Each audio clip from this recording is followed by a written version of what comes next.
Hello and welcome back to Global English Podcast, the place where we break down English for you, giving you the insights you need to grow faster and speak with total confidence. I'm your host, Jordan. And I'm Taylor. Good to see you, everyone. We are so glad you're here for this essential deep dive into the psychology of speaking. Okay, let's talk about that moment, that infamous moment. You know the one I mean. You have the perfect, grammatically correct English sentence all ready to go in your head. It's brilliant. And then you open your mouth. Nothing. Zip. Your tongue feels heavy. The words just scatter and panic starts to set in. That feeling of shyness, or maybe you're afraid of being judged or making a mistake in front of a colleague or a native speaker, that exact feeling, that verbal freeze, it held me back for years. It's so common, that experience, that moment of hesitation or shyness. It's consistently identified as the single biggest barrier for most English learners. Really? The biggest one? The biggest one, globally. Yeah. It's not about your intelligence or how much grammar you know. It's about this internal mechanism that it blocks you from speaking. And that's what we're doing today, right? We're breaking down that barrier. We are. We're going to break down that psychological and practical barrier. So we've pulled together some amazing sources for this deep dive. We're going from real-world student strategies, things gathered from actual university interviews, all the way up to, like, high-level linguistic theory. Exactly. We're going to combine the practical tips, the how to practice, with the scientific why it works. Our mission today is to give you a roadmap to higher oral fluency. Which is how smoothly you speak. Right. How smoothly and quickly you can speak.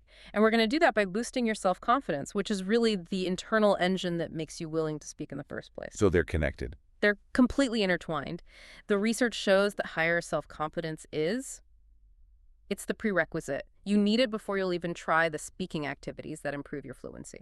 And we found something really surprising in the source material, didn't we? We did. I think this is fascinating. One of the most effective strategies students use, it's a private one.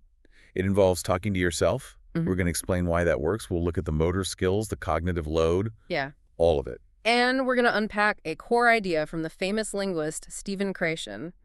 You're going to learn how to separate conscious learning from subconscious acquisition in English. And that's separation. That's the key, isn't it? That is the absolute key to unlocking spontaneous speech. We'll also uncover the most effective real-world strategies that university students are using right now. Right. And spoiler alert, it heavily involves entertainment media and low-pressure social time. Which just proves that real growth happens when you make mistakes, and this is the important part, when those mistakes feel okay. Exactly. Okay, before we dive deep into the source material, do us a huge favor. Please explicitly subscribe to Global English Podcast and like this episode right now. It really helps us reach more learners and keep creating these deep dives for you. It lets us give you these powerful shortcuts to learning English faster. Okay, let's unpack this. Let's start with the biggest shift in language education over the last 50 years. And that's really about defining the ultimate goal of learning English. If you ask a linguist today, the answer would probably revolve around a theory called communicative language teaching, or CLT for short. Okay, communicative language teaching. That sounds incredibly official. It does. Like something you'd find in tiny print on a university syllabus. What does it actually mean for someone listening at home right now? In its simplest form, CLT just means that the goal is the ability to communicate, to interact effectively. Not to be perfect. Not to be perfect. The function of the language, so getting your message across, is prioritized over having perfect form, which is a huge contrast to the older methods where knowing every single grammar rule was the top priority. Wait, hold on. So you're telling me all those years I spent worrying about conjugating every single irregular verb perfectly. Yeah. That wasn't the main point. It wasn't the main point, no. I was so focused on being perfectly correct that I couldn't communicate at all. And that was the experience of millions of students. That realization is what fueled the CLT revolution.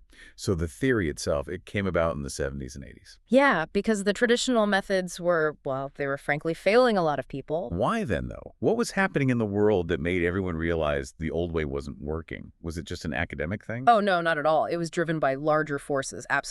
The context is fascinating. You had huge societal and economic changes, especially in Europe. The European Common Market, which was the predecessor to the EU, was expanding. So more people were moving around for work, for business. Exactly. More cross-border movement, trade, migration. And suddenly, people needed to learn languages quickly for very practical reasons, for a job, for business, just for living in a new country. I see. So the demand wasn't just coming from, like, elite students who had 10 years to dedicate to academic mastery. Right. It was coming from bus drivers and business people and service workers who needed to use the language. Like today. Precisely. And at the same time, education was broadening. Language study was moving out of these elite grammar schools and into more comprehensive schools. So the student body was way more diverse. And the old methods didn't work for them. Not at all. The grammar translation method. That's the one where you just translate dense texts, right? Yes, sentence after sentence of, like, old literature. It was completely ineffective for these new groups who needed oral skills right away. They needed an immediate reward. And CLT offered that reward. It did. It offered the reward of communication, which gives you results faster, and crucially, it motivates you to keep going. So the core idea is, use the language now, even if it's messy. Because the goal is connection, not correction. That's it. Wow.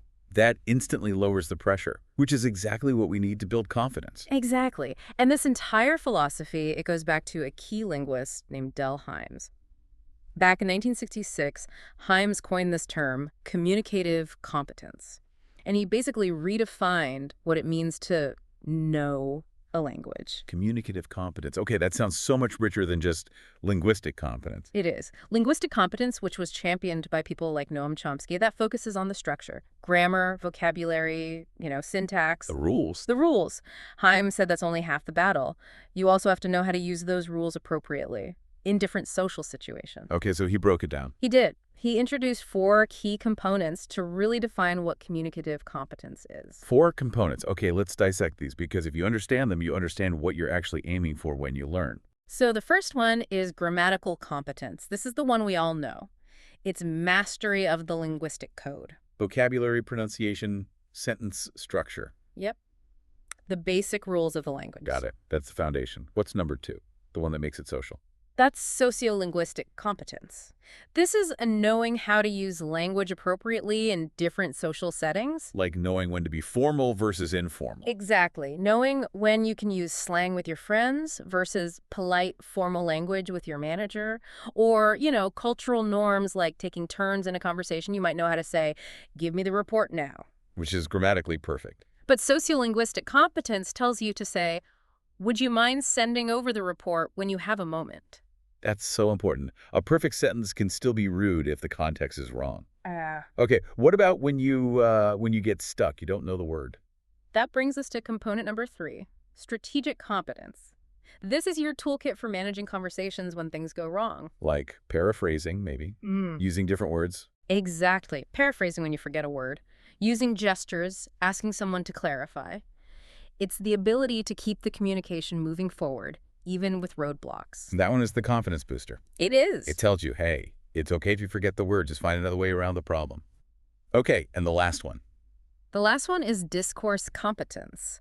This is about understanding how to organize your sentences, how to connect them to create a coherent story or an argument or presentation. So it flows logically. Right. So it's not just a list of random sentences. Wow. Heinz's summary of it all really hits home for me. There are rules of use without which the rules of grammar would be useless. It's powerful, isn't it? Yeah. Knowing the grammar is step 1. Knowing how and when to use it is the real skill. Absolutely. But this does raise a really important question. I know our listeners are probably thinking it. Okay. If we focus so much on communication and we kind of ignore correction, how do we stop errors from becoming, fossilized? Becoming permanent habits. That's a great question. I wrestle with that one. If you always prioritize fluency, don't you risk sacrificing accuracy in the long run? It's a delicate balance. CLT doesn't say you should ignore accuracy completely. It just shifts when and how you correct. You move away from those public anxiety-inducing corrections. So you focus on the mistakes that actually block communication. Exactly. Not every single tiny grammatical slip-up. By focusing on comprehensible input and low-pressure practice, which we'll get into, your subconscious actually starts to correct itself over time. That process is called acquisition. That's so much more helpful. It gives you permission to just focus on the message. Okay, so that brings us to the findings from the Srivijaya University study. Where are students today struggling the most? Overwhelmingly, the number one barrier they identified was the fear of making mistakes. The fear. Yes, and the anxiety and shyness that come from that fear. The research explicitly says this fear is the main psychological thing holding them back from speaking. And that fear is so real. It usually comes from a bad experience in the past. Yeah. It's like being laughed at or corrected really harshly by a teacher or just feeling stupid. Exactly. That kind of past trauma, that public correction, it creates this immediate reluctance to speak. We read accounts where students felt they were being judged on their performance, not understood for their message. So the first step is just acknowledging that self-doubt and then working to reduce the stress around speaking.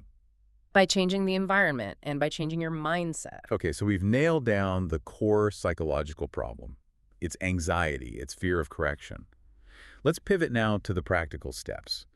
What are students actually doing right now to fix this? What was the most popular strategy they cited? The most dominant and effective strategy, the one used by the largest number of students, was watching English video content. Okay, so that's everything from movies and YouTube to vlogs and shows. Yep, all of it. Yeah. The students said it's fun, which is a huge part of it, but its effectiveness is really profound. I totally get the fun part. If learning feels like entertainment, you're way more likely to do it. But let's put on our language nerd hats. What's the deep scientific reason why watching a movie, which is pretty passive, helps my brain improve my actual speaking? This is where we bring in the natural approach, which was developed by Stephen Krashen and Tracy Terrell. The power of all that video input, it comes down to the input hypothesis. This idea emphasizes providing huge amounts of comprehensible input. Comprehensible input. Okay, that phrase sounds simple, but I feel like it's packed with meaning. Break that down for us. Comprehensible input just means you should be exposed to content that you can understand at your current level, or maybe just a little bit above it. Just a little bit of a challenge. Exactly.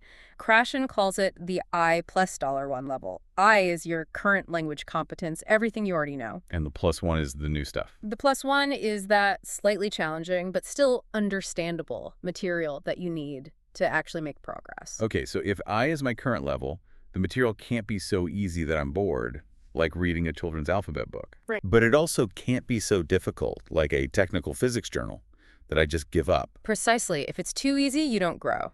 If it's too difficult, your anxiety shoots up, and all that input just gets filtered out. Watching a film or listening to a podcast like this one, it provides authentic, meaningful content. You're using the context, the visuals, the tone of voice to understand the meaning, even if you don't know every single word. I remember one student in the interview said something about that. They said when they watch movies, they see the actors speak, and they get interested, and they feel like they're automatically learning without having to sit down and formally study. Yes, that's it. That intrinsic motivation, that context, Yeah. that's what feeds your out plus a lie one level. That's fascinating. It shifts the whole focus from studying rules to enjoying content. If I watch a movie and I can follow the plot, even if I miss 10% of the words, my brain is secretly soaking up the structure, the rhythm, the intonation, all the native speaker patterns. It's like stealth learning. That's the core idea behind subconscious acquisition. The input is meaningful, so your brain focuses on the message, not the grammar. That repetition, thousands of times, helps the language settle into the part of your brain you use for spontaneous, real-time speech. So it's priming your mouth to move without hesitating. Exactly. Okay, so this whole focus on smooth, spontaneous speech, it brings us right to our first key term. I think we need to stop here and unpack the word that every single language learner is chasing. Fluency. Agreed. Time for the expansion protocol. Spotlight. We hear fluency all the time. But what exactly is oral fluency in plain English? Definition. Okay, so fluency is the general ability to speak easily, quickly, and smoothly. But oral fluency is more specific. It refers to how well you can communicate in real time. And we focus on measurable things like the speed of your speech, the natural rhythm and length of your pauses, and usually the basic accuracy of your pronunciation and grammar. So it's about how easily the communication flows without you getting stuck. Exactly. Okay, let's do some examples. Example looping 1. Formal.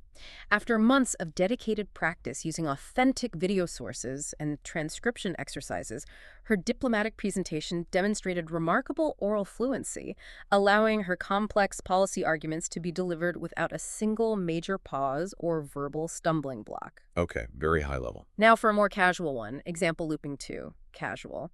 I still struggle with the complex verb tenses in Spanish, but when I talk about my daily routine or my hobbies, I speak with surprising fluency because those are the topics I use most often with friends. Right, so you can have fluency in one area but not another. For sure.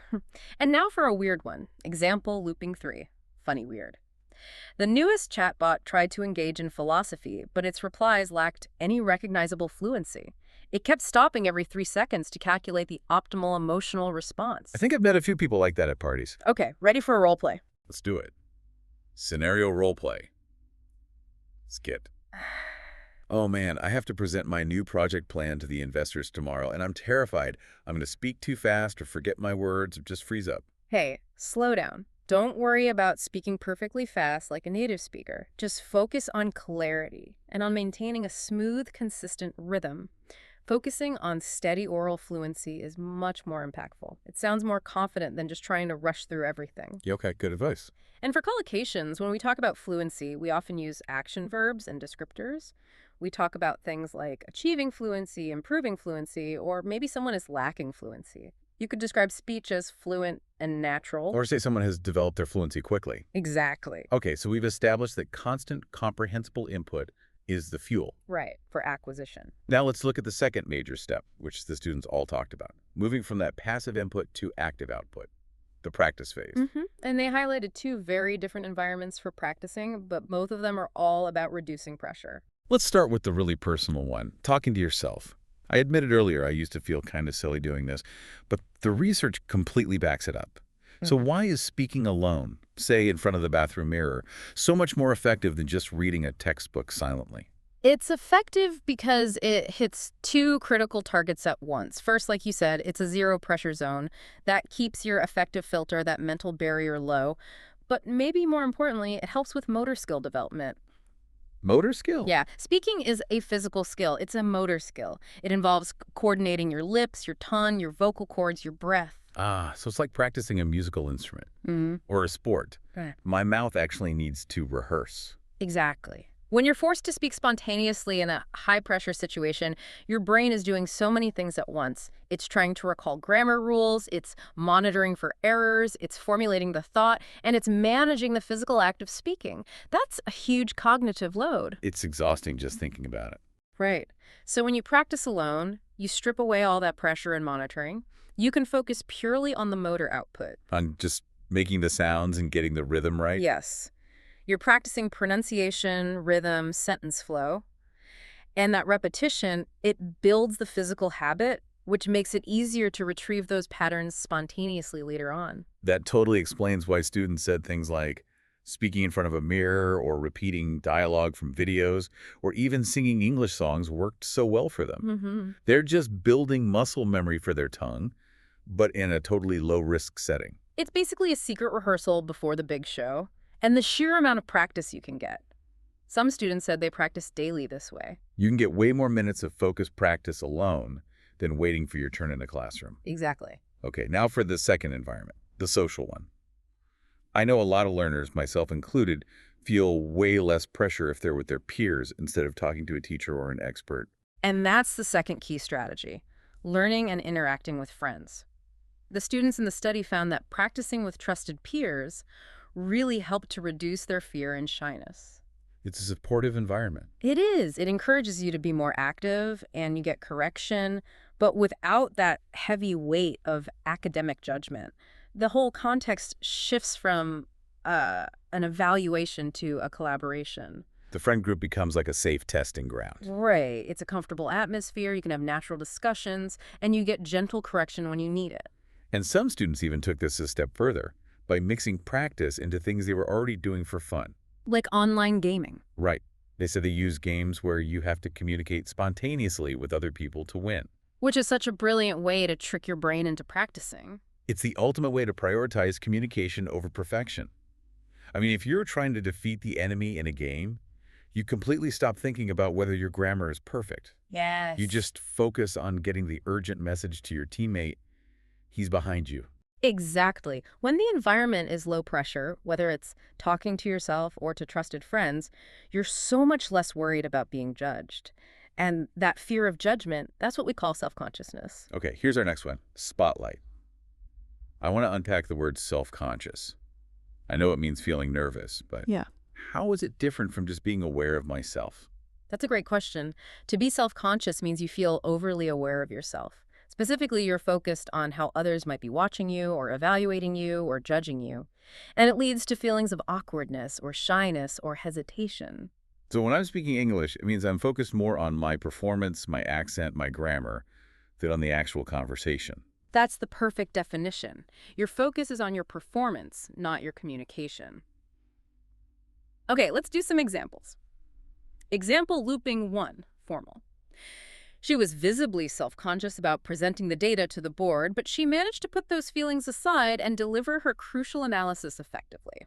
Example looping 2, casual. I felt so incredibly self-conscious when I tripped walking into the crowded lecture hall. I was sure everyone was focusing only on my embarrassing stumble. I have definitely felt that. Me too, and a weird one. Example looping 3, funny weird. My pet parrot suddenly became self-conscious when the neighbors arrived, refusing to repeat the complex phrases it had learned earlier that morning. Okay, role play time. Scenario role play. Skit. Hey, I noticed you were pretty quiet during the brainstorming session. Did you have any ideas you wanted to share? I did, but I got too self-conscious about using the wrong idiom in front of the rest of the team. I worried my English wasn't polished enough. You can't let that self-doubt win. Just focus on getting the idea across. Remember, being understood is way more important than sounding perfect. Good point. For collocations, you'll often hear phrases like feel self-conscious or overcome self-consciousness.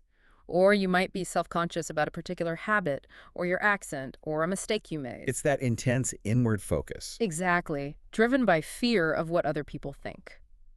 Now, let's pivot that idea from a personal context to a professional one. A lot of our listeners use English at work, and the sources specifically mention that feeling of comparing yourself to a really confident peer or colleague. Yes. A crucial word to define clearly, especially now that so many workplaces are global. Spotlight.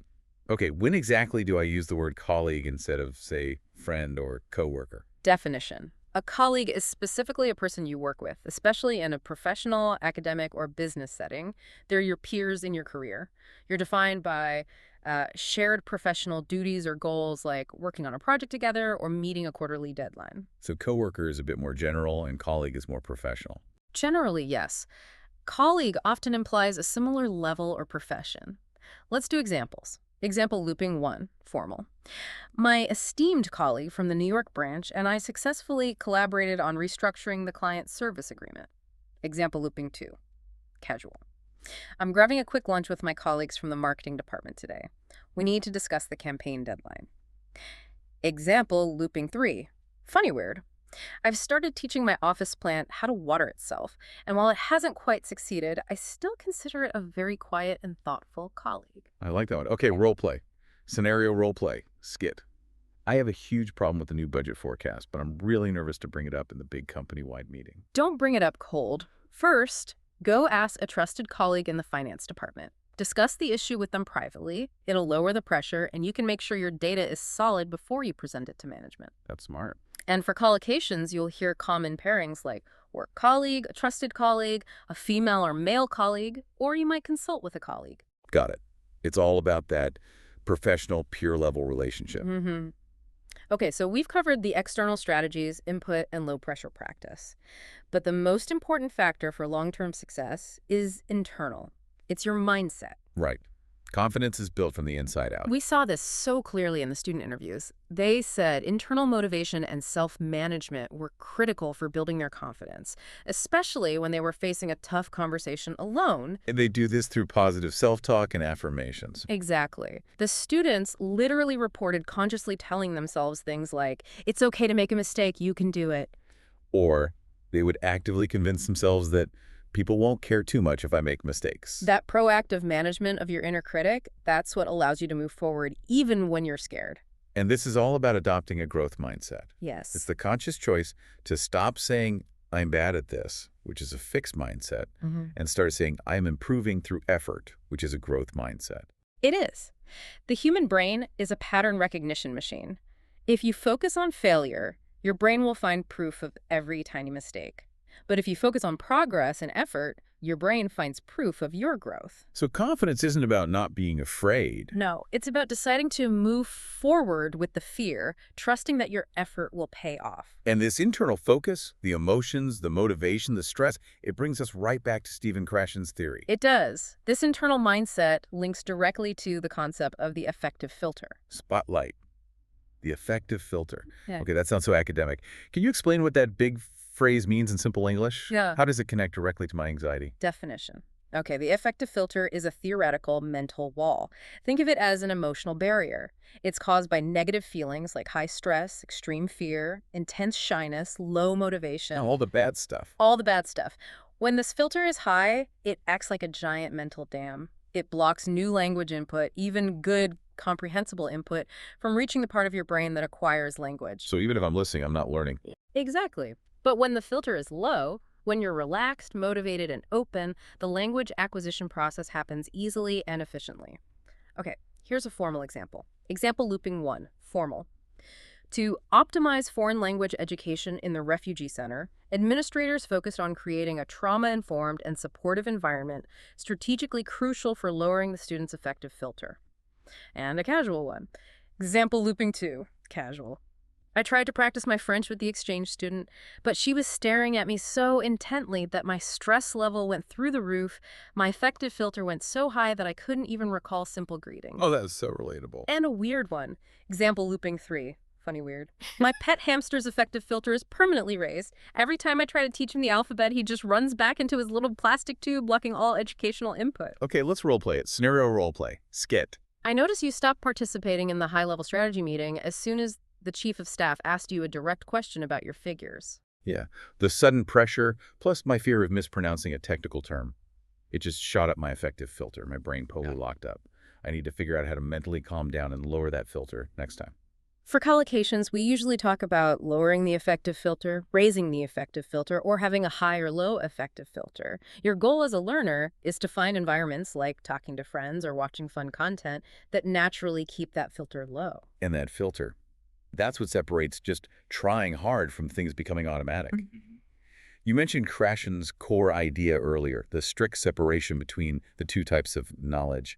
This distinction between learning and acquisition, it feels like the most powerful idea for a non-native speaker to understand. I completely agree. This is the acquisition learning hypothesis. It's foundational to the whole natural approach. We have to understand the huge difference between conscious study and unconscious absorption. Oh, let's dedicate a full spotlight to this. Absolutely. Spotlight.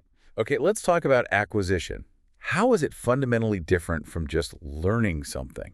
Definition. In second language study, acquisition is the subconscious process of picking up a language.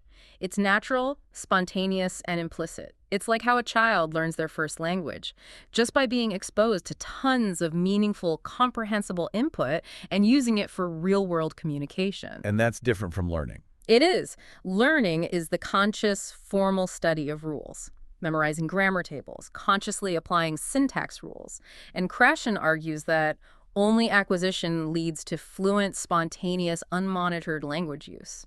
Conscious learning only helps you edit what you say. Hold on. So if I spend hours studying the formal rules for adverb placement, that's learning. I can pass a test on it? Yes. But if I watch a sitcom every single day and I hear the characters naturally place their adverbs until it just starts to sound right to my ear, that's acquisition. That is a perfect analogy. The conscious learning knowledge, it acts like a mental monitor. You can use it to check your output before you speak or after you speak or to pass a test. But it doesn't create fluent speech. No. It doesn't generate that smooth, rapid, fluent speech in real time.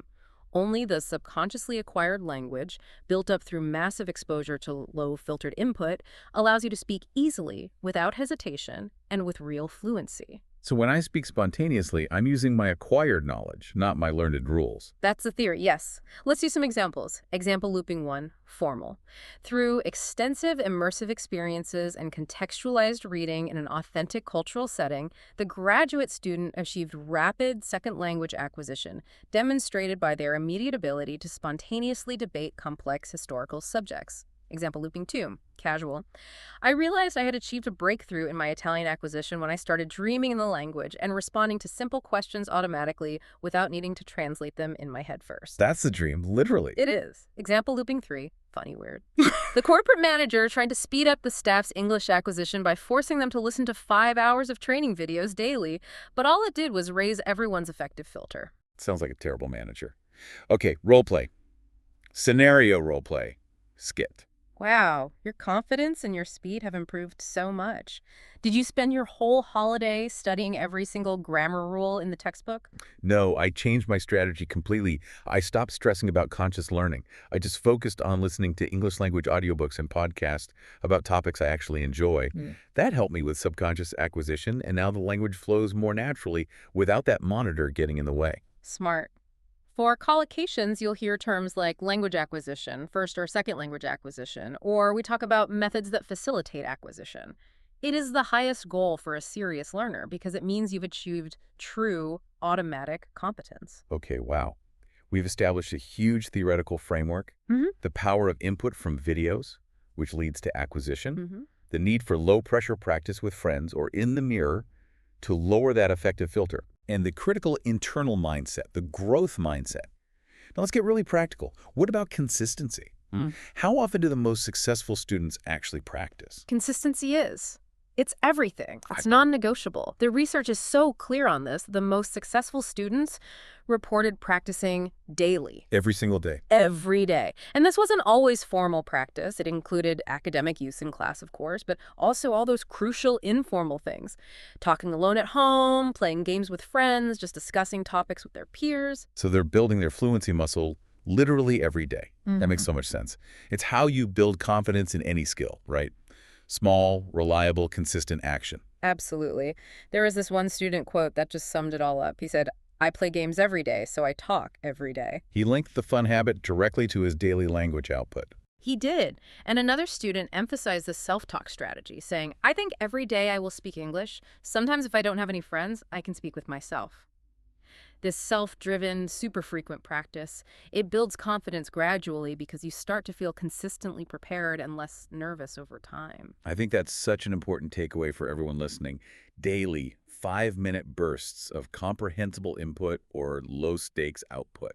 That's so much better for confidence and acquisition than one massive, stressful 5-hour study session once a month. It really is. The consistency is what makes the gains stick. And we have to give ourselves a little credit here. This deep dive, the Global English Podcast, is a perfect example of a tool for this. It is. Our whole design is basically built around Krashen's model. How so? Explain that. How does our show's structure, like the expansion protocol, align with these theories? Well, when we use the expansion protocol, defining a term, repeating it in 3 different contexts, doing a role play, we are delivering targeted, manageable, YATAL plus $1 input.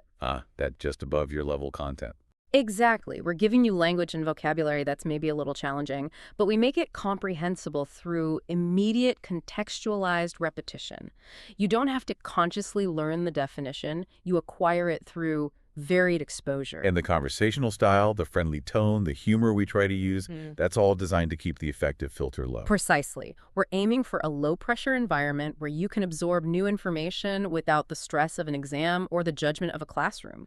Which is exactly why the research found that modern media like podcasts are so highly valued by successful students. They're flexible, they're practical, and they're fun. They feed the acquisition system efficiently. The students who really succeed are the ones who stop seeing English as a stressful school subject and start seeing it as a seamless, integrated, and enjoyable part of their daily routine. That's the key. Okay, it is time for our Common Mistake segment. Let's do it. The common mistake. Okay, so I spent all last night consciously learning the grammar chart for the present perfect continuous tense. I feel ready. So if I want to tell a native speaker about my language goals, can I confidently say, I am striving for fluency, I think? Okay, that sentence is grammatically sound, Jordan. It conveys the message. But The phrase, I think, at the end, it's often used by non-native speakers as a hedge. It's a way to soften the statement, to minimize any potential error. So it makes me sound uncertain. It does. When your whole goal is to project confidence, which is what we're talking about today, that little hedge phrase actually works against you. You're confusing the cautiousness of conscious learning with the assertive stance of acquisition. Okay, I see. The goal is to protect belief and momentum, not doubt. So how can I rephrase that to sound more proactive and confident about my progress? The correction. When you want to sound confident and active about your growth, you need to get rid of the hedges and use stronger, more active verbs. Verbs that emphasize effort and ongoing progress. Native speakers would be more likely to say something like, I am actively building my fluency, or even simpler, I'm dedicated to becoming fluent. Actively building and dedicated to, those are much stronger. They are. When you replace minimizing phrases like, I think, with definite ongoing verbs like those, it instantly changes your internal mindset and your external presence.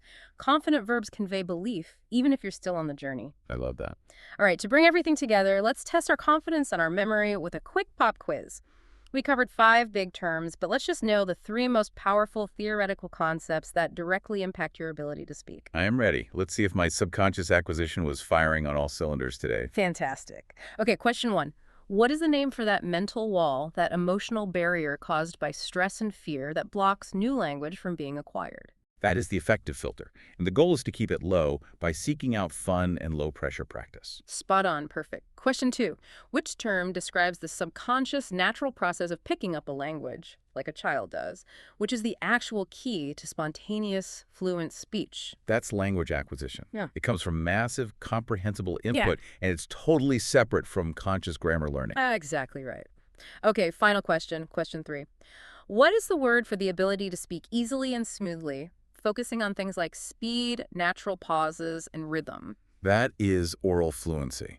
The goal isn't just knowing the words, it's communicating them without getting stuck. Excellent job. Summarize. So today, we focused on building real confidence by understanding that shyness is rooted in self-consciousness, trusting that true mastery comes from subconscious acquisition, and actively working to lower your effective filter by making mistakes okay and practicing with supportive colleagues and friends. Micro challenge. Your challenge for this week is simple, and it's all internal, focused on mindset. I want you to use one of those confident phrases we just talked about, like, I am actively building my fluency, or it's okay to make a mistake, in English, out loud, once a day, maybe during your self-talk practice.